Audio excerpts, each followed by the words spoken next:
കഴിഞ്ഞ 10 വർഷക്കാലത്തിനിടയിൽ കേരളത്തെ പറ്റി ഏറ്റവും ആശാവഹമായി ഓർത്തിരിക്കേണ്ടത് കലാപരഹിതമായ ഒരു സംസ്ഥാനം എന്ന പദവിയിലേക്ക് കേരളത്തിൽ ഉയരാൻ കഴിഞ്ഞു എന്നതാണ്. കേരളീയരുടെ ഒത്തൊരുമയ്ക്ക് പലപ്പോഴും ക്ഷതങ്ങൾ ഏൽപ്പിച്ച വിവിധ തരത്തിലുള്ള സംഘർഷങ്ങൾ, കലാപങ്ങൾ, മാറാൻ ഉൾപ്പെടുന്ന കലാപങ്ങൾ,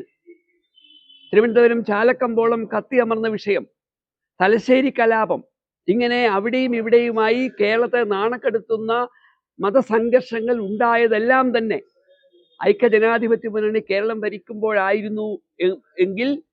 നോക്കൂ, കഴിഞ്ഞ 10 വർഷത്തിനിടയിൽ അങ്ങനെ ഏതെങ്കിലും തരത്തിലുള്ള വർഗീയ കലാപങ്ങൾ ഇല്ലാത്ത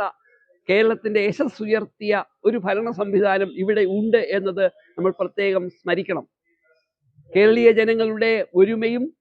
അവരുടെ ഐക്യബോധവും വളരെ ശക്തമായി തുടരുമ്പോൾ തന്നെ വിഭാഗീയമായ വർഗീയ രാഷ്ട്രീയത്തെ പരമാവധി ഊതിവീർപ്പിക്കുവാൻ RSS ഒരു വശം ശ്രമിക്കുമ്പോൾ അതിന് വേണ്ട സഹായങ്ങൾ ചെയ്യുന്ന മാധ്യമങ്ങൾ, ന്യൂനപക്ഷ വിഭാഗങ്ങളിലെ വളരെ ചെറുതു വരുന്ന വളരെ വിഭാഗീയമായി ചിന്തിക്കുന്ന മറ്റു ചില മതമൗലിക ശക്തികൾ ഇവരുടെ സംഘർഷ സാധ്യതകൾ വർദ്ധിപ്പിക്കുന്നതായിരുന്നു കഴിഞ്ഞ കാലത്തെ ഐക്യ മുന്നണിയുടെ ഭരണമെങ്കിൽ എല്ലാ വിശ്വാസികൾക്കും ഇവിടെ ഒരുപോലെ ജീവിക്കാൻ കഴിയുന്ന സൗഹാർദ്ദത്തിന്റെ ഒരു അന്തരീക്ഷം സൃഷ്ടിക്കപ്പെട്ടു എന്നതാണ് കഴിഞ്ഞ 10 വർഷത്തിനിടയിലെ ഏറ്റവും വലിയ പിണറായി സർക്കാരിന്റെ സംഭാവന.